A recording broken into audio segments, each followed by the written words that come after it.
Welcome everyone to the 4th annual Emory Networks Virtual Leadership Conference.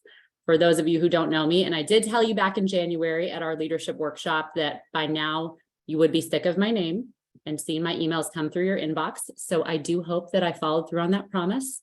But if you don't know me yet, I'm Executive Director of the Regional Engagement Team here at the Emory Alumni Association.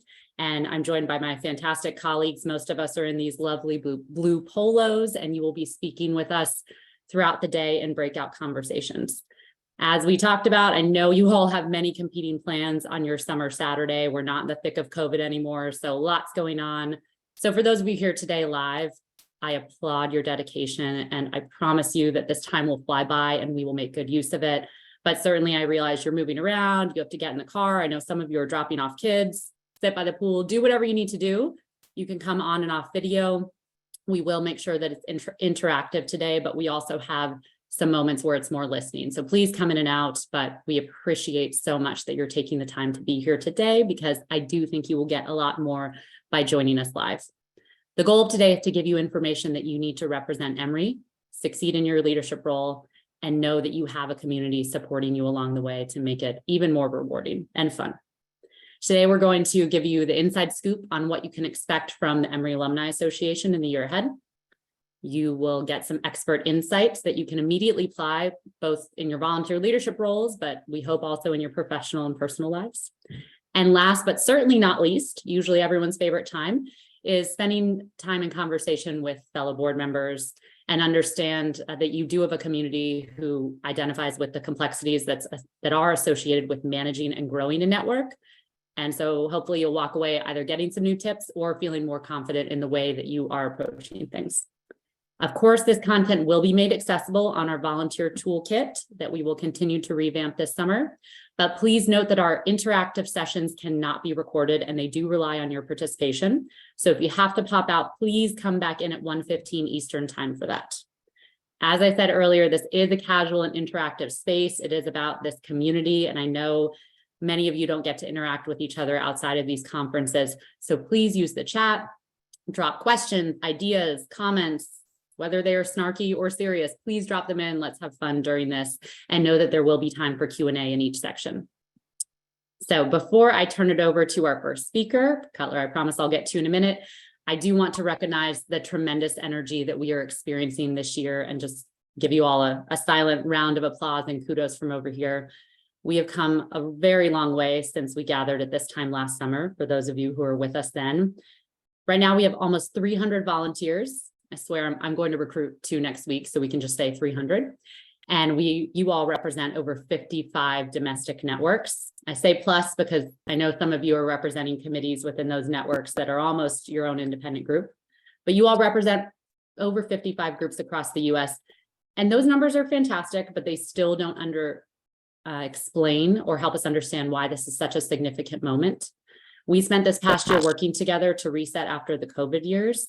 And this meant reaffirming commitments, rewriting mission statements, onboarding many new leaders, and getting to know our members' needs and behaviors in new ways in this new landscape.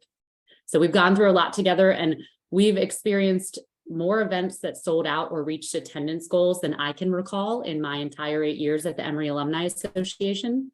And that energy is more than just filling up event spots, which is certainly important, but we see that then be built upon and lead to other successes and a stronger network overall in the alumni community. So that energy led to successful initiatives like our largest homecoming festival ever, a record-breaking Emory Day of Giving, and 700 alumni step up to volunteer in our newly revamped alumni interview program. So those are just some of the successes. I know in speaking with each of my team members and the volunteers across the country, you all have your own stories of new things that you're testing, new ways that you want to engage and represent your communities. So I am excited by all this energy, and we still have a few months left in this fiscal year. So still need your partnership to accomplish our goals. It's not over yet. But I am excited today to start talking about the year ahead and how we build on this energy after the reset year that we just went through. I think it's going to be a lot more fun for all of us next year.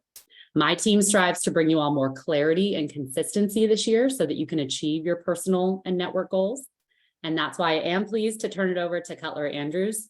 Many of you know Cutler from his travels across the country the past few years, but especially this past year, he spent time with many of you. Cutler is our Senior Associate Vice President for Engagement, Communications, and Marketing in Emory's Division of Advancement and Alumni Engagement. It is not a short title, and that's because it's a big role, and we're excited to have Cutler here today to update us on Emory's 2036 campaign and some other areas that we know you all are excited to be on the inside of so that you can represent us. As I turn it over to Cutler, since we're talking about 2036, I want to shout out our network boards that have achieved the big feat of 100% board giving participation in this fiscal year. Thank you all so much for your support. This is huge, and this is where we hope to be so that we can join all of the boards across the university in that 100% giving participation. So I will plug that, but thank you all so much, Cutler. I will finally turn it over to you to make your update. Perfect. And it is exactly 12:10. So I am committed to stay on schedule and not get you off track before my time is up at 12:25. So again, I'm excited to be here. I appreciate all of the work you all are doing. I appreciate you coming on a Saturday. And like Sarah said, it's been a pretty phenomenal experience to be able to travel around the country, meeting with many of our network boards. I spend most of my time sitting in the office, looking at reports and internal meetings, and it is extremely helpful as we think about kind of longer term planning and how we build community and kind of a growth path forward, is to actually sit down one-on-one or in small groups and get your guidance and feedback. And every market's different. There are some commonalities that we hear in terms of feedback. There are some kind of unique components depending on the market. But some of the commonalities that we hear across the board are better communication. That is something that is echoed over and over and over again. And it's truly something we continue to work on. We have copious internal meetings about it. And one of the things I had to talk about on here is kind of investing in different technology. And I know for many of you, we've been talking about this for years. It was one of the first things that came up 4 years ago when I started, is the need to have more tailored, purposeful, personalized communication and for markets. I mean, if we look at kind of overall what we're seeing, there's so much communication coming out of Emory. It's sometimes hard for things that are really important to get the traction and the focus that they need. So one thing we've talked about in the past, we've invested in a new email marketing platform, which is Salesforce Marketing Cloud.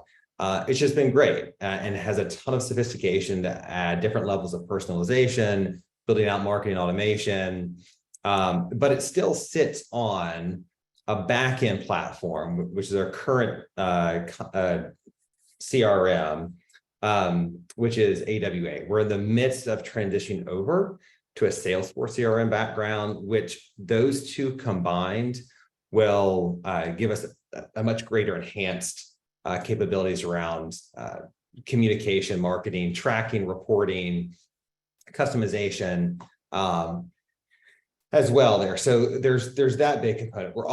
We did launch a new website around the launch of the campaign. We have a campaign website and a current website. We look at the current website still as kind of a 1.0 revamp. And we're in the midst of another revamp of that site based on a lot of the feedback we've gotten from kind of internal stakeholders and also external stakeholders as well on how to make that more user-friendly, work for the different networks, but all the different purposes people have. And then that will also link back into our CRM as well, which will enable, again, an entirely enhanced communication and marketing background as well there. So that's one of the things that is fairly consistent. That there's a lot of activity happening, but people don't always know about it. They don't know it's important.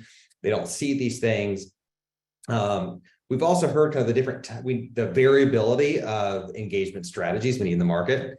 One thing that it's unique to Emory, and it's not unique to all universities, but we are a Division III institution, R1 Division III. So a lot of my colleagues who work at other institutions across, they have kind of these consistent, I would say natural, but they're not natural. Athletics provides an opportunity to engage, whether we like it or not, at that level, whether it's on because it's on TV or there's large events that are happening, almost all of the engagement opportunities we have to create. You all have to create, whether they're large events or they're nights out at different games, are there intellectual conversations with faculty. We create all of those. So we don't have, I did not go to Emory. I went to the University of North Carolina, and I don't follow sports. But I still know that the basketball team started the year ranked #1 in the NCAA and didn't even make the NCAA tournament. And I know this just because I hear it kind of constantly. All of that chatter, all of that kind of brand consistency and kind of the ability to kind of be in your face constantly, we don't have it the same way. So we have a different kind of barrier to overcome for that, but it also presents an incredible opportunity to show a depth of an institution that some of them do not. So there's that. I do want to talk a little bit about kind of where we are in terms of the campaign, because you're hearing a lot about the 2036 campaign. We're going to close the year around, I would say about 3.3 to 3.35 billion towards a $4 billion campaign. So that means we're going to, roughly need to raise an average of about 350 million for the next 2 subsequent years of the campaign. We're on track for it. We feel really strong about where we'll end the campaign and the transformative nature of those gifts. We can kind of see what the pipeline is looking like. But there's kind of 2 key areas that we're still really focused on that we're not tracking to the way we'd like to. And that is student support, and that's faculty support.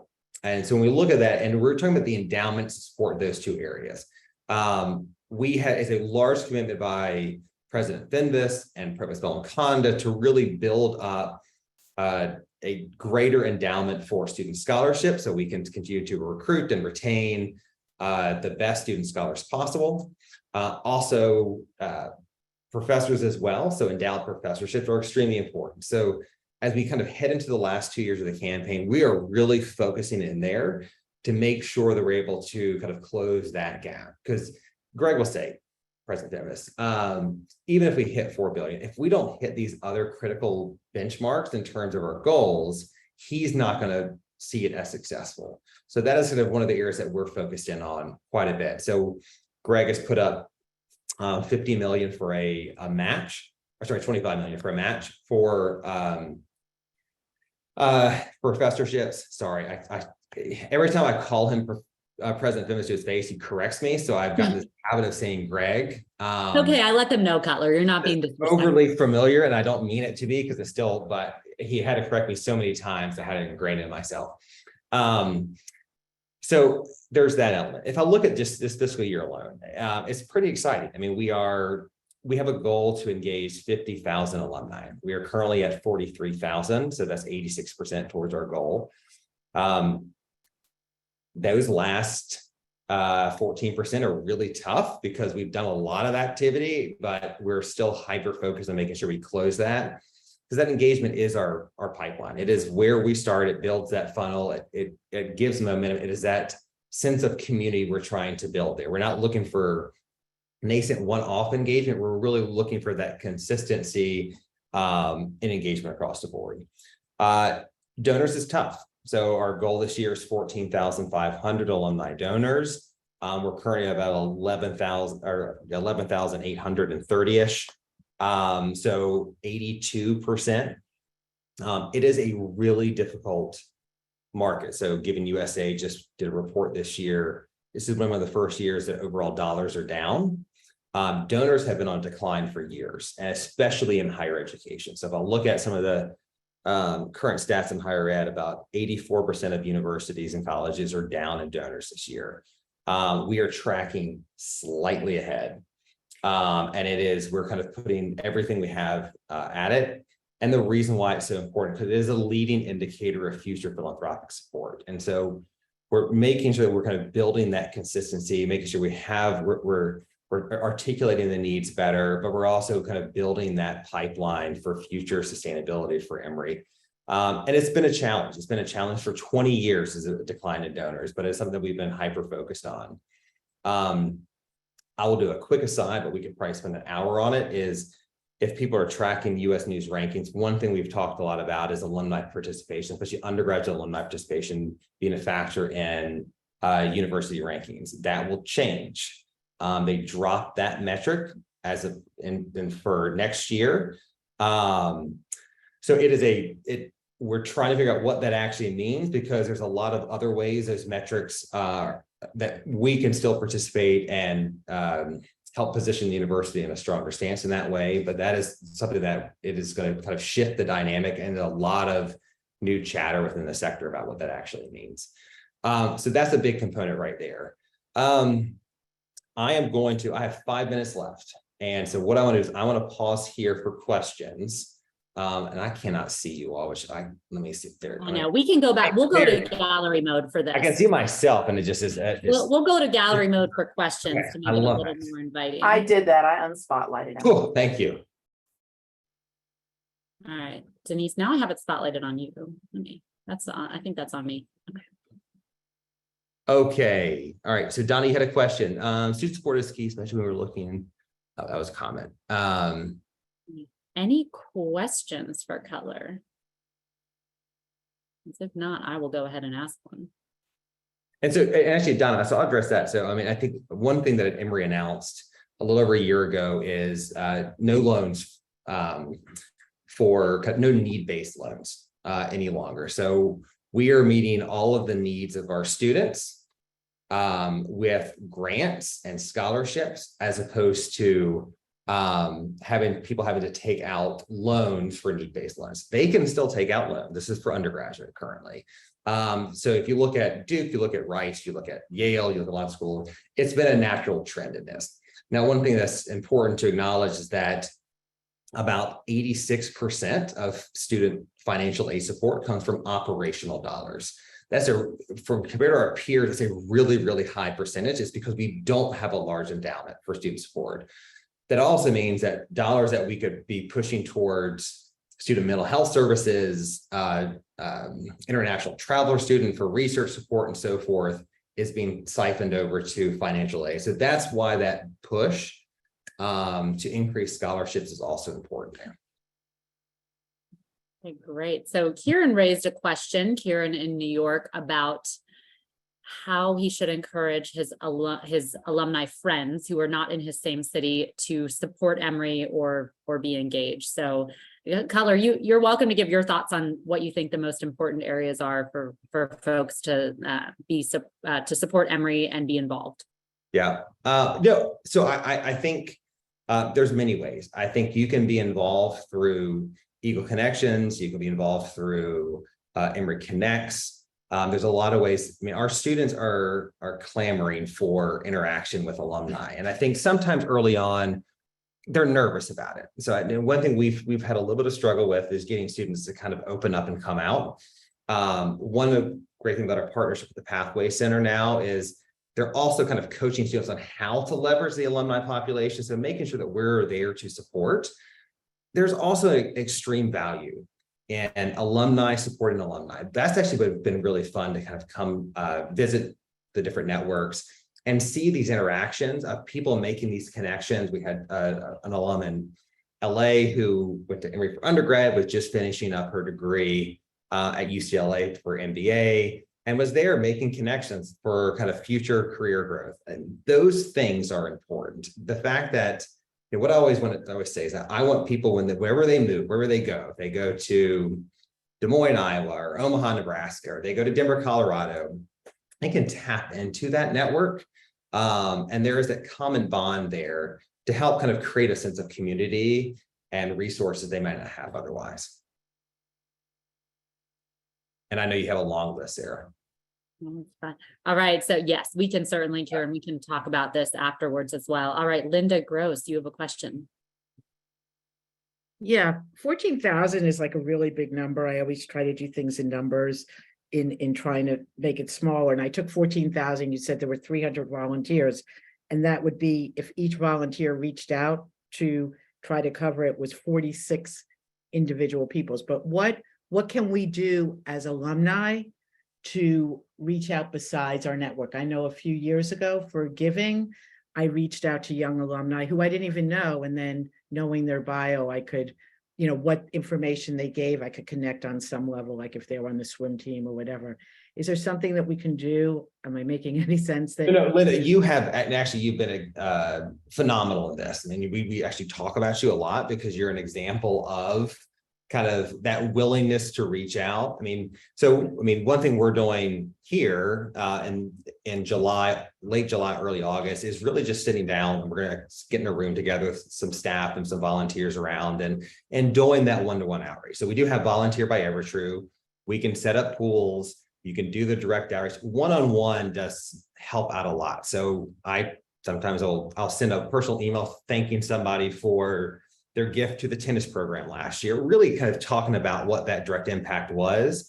Because a lot of the stuff, when we do things at scale, things are at scale. It's not as personalized as we hope. It means so much coming from a peer. There's one thing, I will fully be honest, we have a great team, we have great writers, we have designers, we do phenomenal messaging. It will never be as powerful as that peer-to-peer outreach and ask. So we can always provide lists. We can give you some language around it. A lot of things. I've been writing more handwritten notes because it's one of those things that it's almost a anomaly for people. We don't get them as much. Everybody gets email all day long. People get text. They get all sorts of people post stuff on social. It's some of the times those other personal touches that can be helpful as well. Right. Great question, Linda. Thank you. Any additional questions before Cutler leaves, whether it's about the website, marketing, 2036? Hey, Cutler, it's Vicki. How are you? Well, Good. Hey, quick question on a new CRM platform or back end. Is that something where, the expectation is that the alumni leaders will be kind of reaching out and doing more of the kind of planning and things like that? So I think so the current CRM, I don't know the capability is kind of gating certain information. So it won't be fully open. So right now, I think is what you all may interface with is the Volunteer by Evertrue, which sits as a platform that sits on our current CRM. We're still 18 months up at a minimum out. So there's a lot of those questions. I'm going to actually add that one to it because we do need some sort of interface for the network leaders to be able to pull certain kind of data and have more accessible. Because if we don't have, we may continue to use Evertrue in that way and it become a little more robust, but we may have to look at an alternative solution. That is one that's a hair bit out of my area. It's under Shamari White and resource advancement, but I can bring that back to him. But Vicki, I will say our previous communications process where you all were sending out your own network newsletters on iModules, we won't be expecting you all to do that again. So we will continue to own the communications, but partner with you all certainly on language and content for anything going out to your members, but we won't expect you to actually go into the technology. But as Cutler mentioned, we're certainly looking for more external facing sites like our current volunteer toolkit, maybe a more enhanced version of that, and some other capabilities as we get to know the systems. Great. Thanks so much. All right. Well, continue. You will certainly see Cutler again and can always reach out to him. But thank you, Cutler, for making this time to be with us. We appreciate it. And we look forward to seeing what comes next. Also just want to let you all know that Cutler's been working with colleagues across the division on exciting faculty events that will be coming across the country, really across the world in the next year. So that's also the next phase of educating folks about the exciting research that 2036 represents. So you all will get to experience that both virtually in podcasts and in person. Thank you, Cutler. Thank you all so much. It's great seeing you. Thank you. All right, Denise. Oh. Hello, everybody. We're going to do a quick raffle drawing. I actually found an app that you can use that runs names through a little automatic generator. So we're going to do that real quick. And each winner will get a summer fun gift bundle, and I'll be shipping those out next week. So hold on, I'm putting the names in here and I'm clicking on it. This is also a good time to grab a cup of water or a cup of coffee if you want it. Here we go. I'm The- advertising one of our koozies. This That's is right right. here. The winner Mhm. is Veronica Roman. Woohoo! All Mhm. right. Is Veronica here? She is. All right, great. Great. So Veronica, Here, I'll be yeah, shipping yay, that out Veronica. next week to you. And Veronica, can you unmute yourself and tell us your role and which network you represent? Sure. Thanks, everyone. Hi. So I am here with Emory Latinx Alumni Association. So we've been around since about 2018, still very new, trying to figure out, but we had our first big in-person social this summer, and we're really excited about the momentum we've got. So looking forward to being here, and thanks for the raffle. Woo. All right. All right, great. So we will be, yes, you should absolutely be in here to win. So we'll be doing those throughout the conference. And Veronica is fantastic and has been involved in many years and works at Oxford's campus. So definitely reach out to her if you'd like to know more about the Latinx network and how you could partner with them in your area. But all right, moving on to the next section of the conference. I am very excited about this new addition to our leadership conference. We definitely heard from you all that it's helpful to gain expert insights that you can apply to your leadership work. So we are giving you the option in the next about 30 minutes to head into one of 3 breakout rooms. It is going to be difficult to choose, I know, so I'm going to redo your options. You're going to go in one of these 3 breakout rooms with an Emory expert. There will be a brief presentation and then time for Q&A so that we can bring you all back to that classroom experience that we know you loved at Emory. And don't worry, because I know it is extremely difficult to choose between these 3 amazing people. We will record their presentations and these will be available on the volunteer toolkit so that you can listen to them afterwards. And just keep in mind, this is great content for you all to sit on and also bring back and talk about with your boards as you go into the next year. So breakout room 1, we have the Reverend Dr. Lynn Pace, a graduate of the Candler School of Theology and college chaplain for Oxford. The Reverend Dr. Pace facilitates the work of 11 religious and spiritual life clubs at Oxford, assists with leadership programs, offers care and counsel for the college community, and teaches courses on understanding community, contemplative practices, and social justice. So he will draw on all of these rich experiences as he speaks with you all today about understanding community, which is certainly needed as we get to know our members and try to program to them. In breakout room 2, we have Annette Blum Pearson, a graduate of Emory College. And I didn't know until I read the chat, Annette, that you were involved with the New York group when you were first out of college. Annette previously led large-scale marketing and community initiatives in big tech and startups, and she's now a certified leadership coach who works with everyone from entrepreneurs to seasoned corporate leaders as they focus on values-driven career development and reducing burnout and increasing personal fulfillment. So Annette will be speaking about leading with impact and influence, certainly important for all board members. And note that Annette is one of our partner coaches at the Emory Alumni Association. So if you all need a leadership or career coach, we do have partner coaches that I can talk to you about. And finally, last but not least, in breakout room 3, we have Dr. Michael Sachs, professor of practice and organization management at the Goizueta Business School and faculty director of the Woodruff Health Sciences Academy, among many other titles he's held over the years at Emory. Dr. Sachs will be speaking about tapping into motivators to bring out the best in people and reduce demotivators. So we know that this is critical, especially for our network presidents, as you try to keep your boards motivated, but for all of you, as you try to motivate your members, your alumni, to not be apathetic and to come out and participate.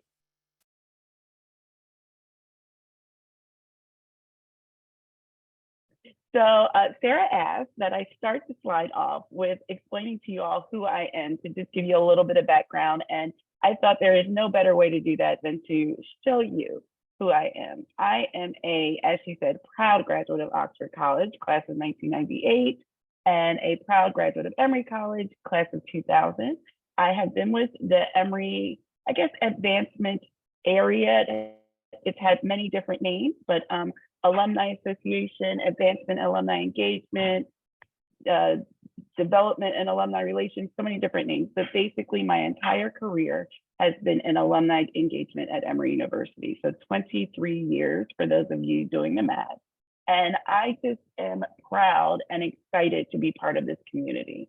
I have 4 children that used to look like those cute little babies on the beach. but now look like that middle picture where they are 23, 21, and a set of twins that are 14. My mother worked at Emory, my grandmother worked at Emory, so I'm a legacy on the employment side of Emory, and I just am super excited to be with you all. Next slide. Today, I'm really going to focus a bit on the purpose of the Emory Alumni Association, our primary stakeholders, and the future of where we're going with our programs. As you can see here, really the mission is to connect alumni to the university, with each other, build traditions, foster a very strong student alumni community, and then create opportunities for investment, investment in Emory's future. And our vision is to ensure what you all really are the heart of, a dynamic global alumni community whose members are committed to each other and devoted to Emory's mission, which is really to serve humanity. Our primary stakeholders are a little bit diverse. Primarily it's alumni, students, and parents, but we also work very closely with our campus partners, fundraisers, and healthcare donors. Next. This slide I put in here, I'm not going to talk a lot about it, but I know that it's being shared with you all afterwards. So just to show you the type of support that we strive to provide to each of our constituents. It's a little bit different in that for our external constituents, alumni, students, parents, and the healthcare donors, we are really trying to provide a strong service that allows people to connect with each other in whatever way works for them. As you all know, the beauty of Emory is that what we have in common that's really consistent with our experience is that we were able to customize it to our needs. And so we, as the Alumni Association, want to also continue to customize the alumni experience to your needs. What are the needs that you have in terms of leadership growth? What are the areas that you are passionate about that you want to support through Emory? So that's what these support details really kind of convey. Next slide. I'm excited about this slide because the Advancement in Alumni Engagement Division has been undergoing a strategic planning initiative this year. That initiative has really tried to build on the incredible work that started prior to now, but also in terms of Josh Newton rejoining our community in the beginning of the community of his tenure here at the alumni, at the Advancement in Alumni Engagement. He really worked to elevate everything that we are doing. And so this next strategic planning initiative will focus our work a little bit over the next 3 to 5 years. And so we've dug really deeply into constituent engagement. What does it look like when we're engaging, cultivating, and providing philanthropic opportunities for our community? You heard Cutler talk a little bit about communication and how we are increasing and the strategy around how we communicate with our different audiences. One of the things that I admire so much about Josh is that he really wants Emory to be a workplace of choice. And so there is a ton of work around ensuring that we can keep all of our incredible employees, like the ones that are on this call, and that we support them in a way to achieve operational excellence. And we will do that through technology and analytics. I am focused mostly on defining and segmenting the Emory constituents and creating a customized approach to ensure an optimal constituent-centric journey. Those are a lot of words that mean what I just said. We want to be able to engage with you all the way you want to be engaged with. Next slide. So this shows a breakdown of the first phase, which was really to increase engagement strategy. So a lot of you have been a part of this process where we have really elevated how we are engaging with our community, and you guys killed it, knocked it out the park. We have so many more people engaged. We went from somewhere around 18% engaged, and we're getting closer and closer to that 22 mark. So that's incredible. So the next phase is to really refine that engagement strategy and ensure that we are engaging with people the way they want to be engaged. So you will notice a trend as we continue to work through these things where we are targeting a little bit more. We are, as a matter of fact, Samantha gave a great example of that with the Juneteenth event. We are targeting how we reach out to people to try and get different people involved and deepening that relationship with our key constituents. One of the other things that you'll see is an increase in customer service. So we're trying to really streamline our planning and implementation. How do we work closer with our regional advancement colleagues? How do we work closer with our school and unit engagement partners so that when you interact with Emory, you receive a consistent experience, whether you're talking to Tammy Camfield in Oxford, or your regional advancement officer, or your regional engagement person. Next slide, please. So this is our leading ladies, which I affectionately call them. They are the executive leadership, they're the leadership team of the Emory Alumni Association. And so some of you may know Carol So, she's been with us for a while, and she's really going to hone in on student engagement. How do we connect alums and students together to build a stronger community in that area? Of course, you all know Sarah Hayral, the incredible leader for this area, who works with you all, as we said, the heartbeat of our regional engagement. And then we have leadership engagement that is under Lori Stevens-Hunter, Kevin Kell and the 60 Plus Network, the Society of Corpus Cordis Arium, and all of those other amazing leadership programs are under Lori's team.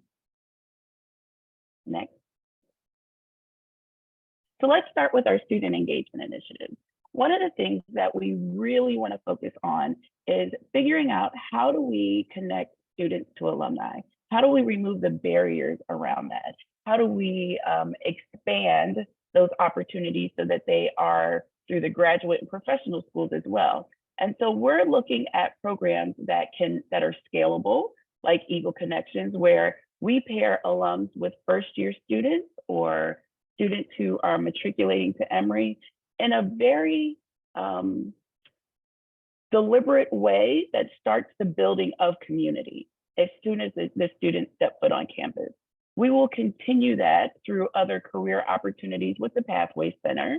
And then we will also look at how do we leverage homecoming and commencement in a way that we are celebrating Emory during family weekend, during homecoming, bringing the entire Emory community together so that they are able to intermingle with one another and celebrate the beauty of Emory, but also start to build long-lasting relationships with each other. Next. And this is how you guys can collaborate with that area. As Cutler mentioned, we have Eagle Connections that we just relaunched. It used to be the Alumni Admissions Network, and then after that, the Alumni Admissions, what was it? I can't remember the P and the I. I've been here so long. But anyway, thank you. Yes, and so the Alumni Interview Program, that's what I was thinking about, AIP. So yes, so you guys have been involved in those in many ways, and we're really working on figuring out a way to make those more accessible to everyone so that the students feel comfortable having these casual conversations about your experience. The beauty that you all bring is that you've been where they were. And so you're able to really help them navigate through, even if it's not the same professor or the same class, the concepts are still the same. So Eagle Connections is going to be one of our premier programs. For those in Atlanta, we have Dinner with 12 Strangers, where we are connecting students and alumni over a meal that really helps to break those barriers down and to talk about different things. Some of them will be themed. So you could have law school students meeting with law school alumni. Some of them may be around career, where you have different students from different backgrounds coming together because they all are interested in medicine. These take place in the fall and the spring, and we are working on figuring out how to do them in the summer outside of Atlanta. And then, of course, we talked about homecoming. Very exciting, the all alumni party on the quad. As you know, there are various types of reunions that happen at Emory, but a lot of us were not necessarily tied to just their class. And so the all alumni party on the quad gives us an opportunity to not only celebrate your class, but celebrate your region, celebrate your student activity. And it's just a big party at Emory. So we're really excited to see that come to fruition again this year. So our leadership engagement initiatives, these are the ones where Lori Stevens-Hunter team will really focus in on lifelong learning opportunities. So you will see resources there that we are increasing faculty engagement. We will increase alumni thought leader spotlight. So what we really are trying to do is pair faculty members with key alumni in those areas and have a conversation around not only the educational component of, say, economics, but what it's like to work in a field of economics, so the practical sense of it as well. We also are going to expand the cultivation of our award recipients. So our 40 under 40, Jake's Golden Heart, Terman recipients. I believe I heard Marvin Hardy's on this call, so he's a Terman recipient. How do we continue to cultivate those award recipients, get their stories out so that other people can be inspired about the great work that they have done? Then the other thing that we'll do is really support activities around fundraising initiatives. We have an incredible program here called the Emory Impact Circles that focuses on building bridges between fundraising and contributing to something that you are really passionate about on campus. And so the Impact Circles, which we have right now around women, the Black community, and our LGBTQ community, they are raising money for different initiatives that need seed funding or financial support for things that can happen on campus. And those groups meet at the Impact Forum to decide how that money is distributed. So these are some great initiatives that they're working on, as well as working with the Emory Alumni Board. Next. And so the way you guys can collaborate is, the biggest one is nominations. You are already in the community, and so you know those incredible alums. You read about them in your local newspapers, or you work with them at your companies. Submit a nomination. Help us know who they are. Help us celebrate them. Help us celebrate you. Submit a nomination for yourself. You guys are incredible people, and we really do want to celebrate the incredible contributions that you are making, not only to the Emory community, but to the broader community at large. And then our lifelong learning, we are really focused. We heard you. We received a lot of feedback as I traveled that you want to have access to faculty members. You want to have access to alumni experts. And so we are going to put a lot of resources into these different programs where we bring faculty members to your city or virtually, so that we can continue to have this rich engagement around areas where Emory is really shining as leaders in different areas.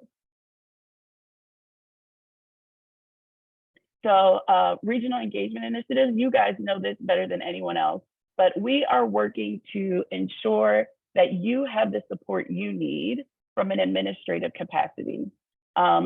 There's a lot that goes into bringing these programs together. You have great ideas, you help us find the locations. And so under Denise and with our coordinators, we're going to work on streamlining the process that gets the registration pages out faster, it gets the information out to the communities faster, and that you have what you need in order to get the word out about the great things that you're planning.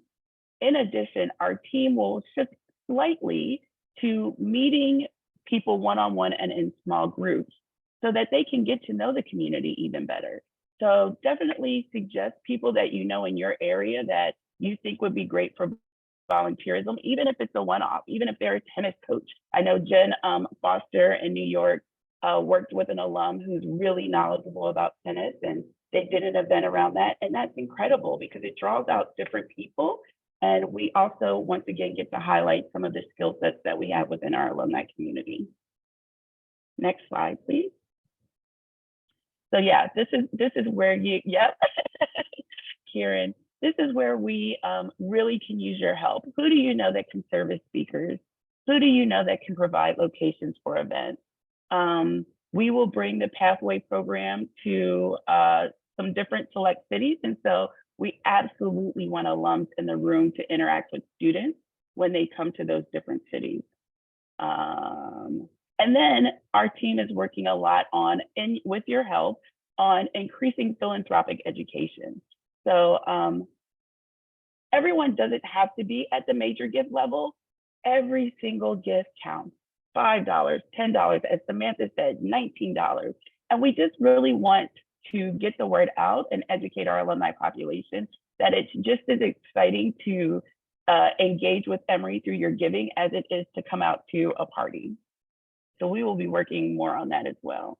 And I know I'm flying through this. I really want to give time for questions. So next slide. I think this might be it. Okay, perfect. So I want to hear from you guys, definitely your questions, but also any feedback you have for us on how we can continue to serve you all better, how we can collaborate together to serve the community. Before I do open it up, I want to thank you so much.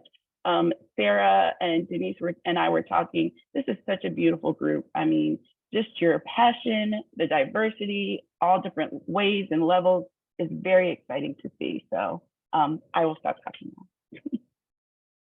Right. Thank you so much, Jen, for that rich update. Thank you. And what questions do we have because we are, if you will see today, we are really trying to stay on schedule. So any questions for Jen? Steve.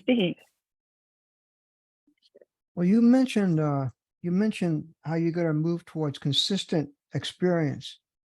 That sounds great, but the email a 25-year-old recent graduate gets shouldn't be the same as an email the 60+ graduate gets. So I hope you're going to customize, at least to some extent, to, like you said, you want to address different audiences. Different audiences are going to have different requirements and different expectations. Absolutely, Steve. So when I say consistent experience, I mean the level of experience that people have. So the level of support that you receive, whether you're from the Young Alumni Group versus the 60+ network, really every alum who tries to engage with us should feel that they're being supported in that way, whether it's with us or the schools or our regional advancement officers. But also, it should be customized for that audience. And so the beauty of having Salesforce Marketing Cloud is that it allows us to do some of that using technology, but then having these different teams really collaborate together to ensure that even in personal one-on-one connections, we're able to do that. Did I answer your question? Yeah, I think I misunderstood what you said when you said consistent experience. So you answered it very well. Thank you. Okay, thank you.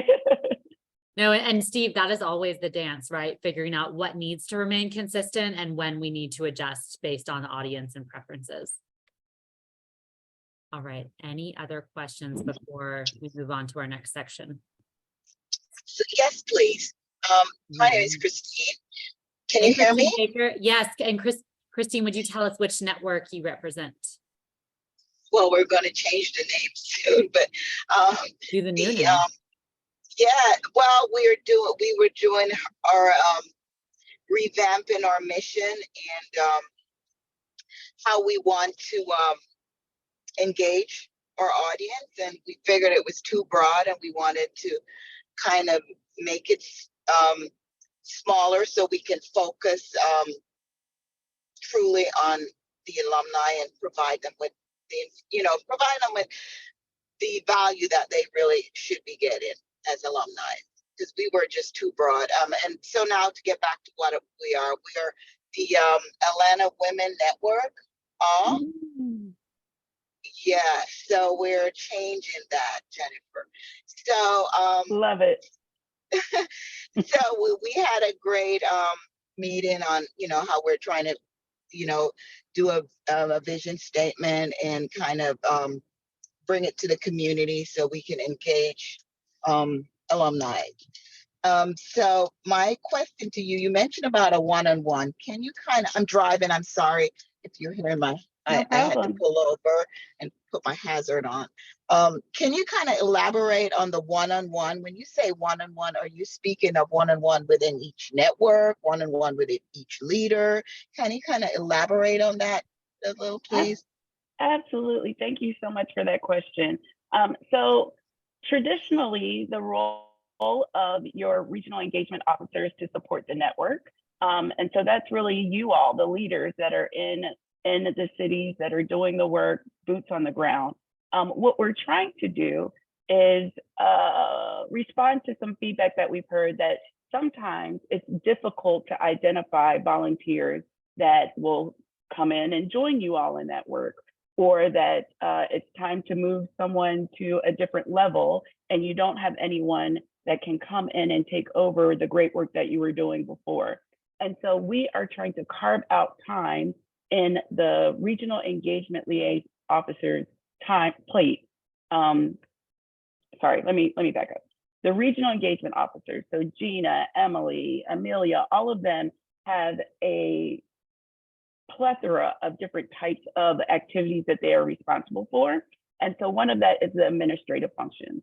So we are trying to remove some of that from their set of responsibility so that they have time to go out and meet people one-on-one that are in the network and then bring them into the fold so that they can be volunteers for you all. Some of that work can be done with you. Some of that work can be done in support of the work that you're doing, but it's really moving to a place where they are learning the individual people in your network, in your cities, so that we can highlight them, celebrate them, and utilize their gifts in support of the network. Awesome, because there was a what I would call, we were at a point where we were stuck during COVID. We were at that stuck point, and I think we've started to build momentum. I went out and I got 3 alumni who were really interested in being a part of engaging. There was one lady who has been in the college over 30 years, and she said she lived in Atlanta and she never was engaged, and she wanted Not to be. surprised. Yeah. So people like that who are here in Atlanta, where we are, and they have no clue, and they feel like Emory's just this, I don't know, this place way off. And I mean, they're right here in Atlanta, and you're not able to participate. Those are some of the people I think we should try to focus on re-engaging, people who graduated in 93. I mean, this is, they were in the college and they are now established, and now they've reached this point in their career where they want to be more active in volunteerism, and they're doing it in other aspects of their life. But coming back to like Emory would be great. Yeah, empty nester. Yes, yeah, absolutely. Yes, so Christine, you are a great example. You answered the question. The work that you did is a great example. And thankfully, we have an incredible administrative team, and Denise Reedy Puckett and Melissa London and Megan Yang, that really have operationalized this to a place that it's so perfect that it does give our regional engagement officers more time to go out and do that one-on-one interaction. Game changers, absolutely. Karen, I think I saw that you had a question. Yes, and then after Karen, we will move on to our next section, though. I love these comments. So Karen. Yes. Nope, you're good? Okay, awesome. Well, my contact information, jcrabb@emory.edu. It's been that for 27 years. Please reach out to me. Thank you all so much for what you are doing. And I'll see ya. Thank you, Jen. Thank you so much. And you will be seeing Jen in various cities. Jen and myself, you and Cutler, you'll continue to see us pop up in your city. So we look forward to continuing these conversations in person, via email, LinkedIn message, all of the above. All right. So many of your fellow board members could not join today. So the expectation is that everyone is digesting this content to guide you all in annual planning and go into the year strong.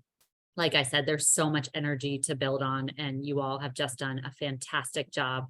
So make sure to, we will send out the names of who registered for today's conference. So keep connecting with each other. I am always happy to broker connections between groups or former board members or Emory alumni board members. So let me know if that's of interest, or just reach out to someone that you met here today, because we know that mentorship and friendship is key across networks. And of course, annual planning will continue. I know you all are on track. The Creative Network dropped their annual plan in the chat of one of our breakout sessions, but if anyone else wants to see examples of annual plans to help guide their group along, let us know and we will find one. And like I said, annual planning will continue. We will then get back to you with your budgets, and we will all be working together to close out this year strong. As Cutler said, we do have some ways to go. If anyone wants to help with reaching out to past donors who have not renewed their gifts yet this year, happy to give you a list of a few people and some Emory postcards that you can reach out to. But of course, your role in hosting events this summer to help us reach our engagement goal is also huge. And please remind your boards to make their annual gift so that we can achieve our goal and strive to be like all the boards in reaching 100% board giving participation. Thank you all so much. I did, because Roshan's name was brought up and she's serving on her reunion committee this year. Remember, we do have our reunion groups confirmed for this year. You might have seen my recent email in which I shared that with you all.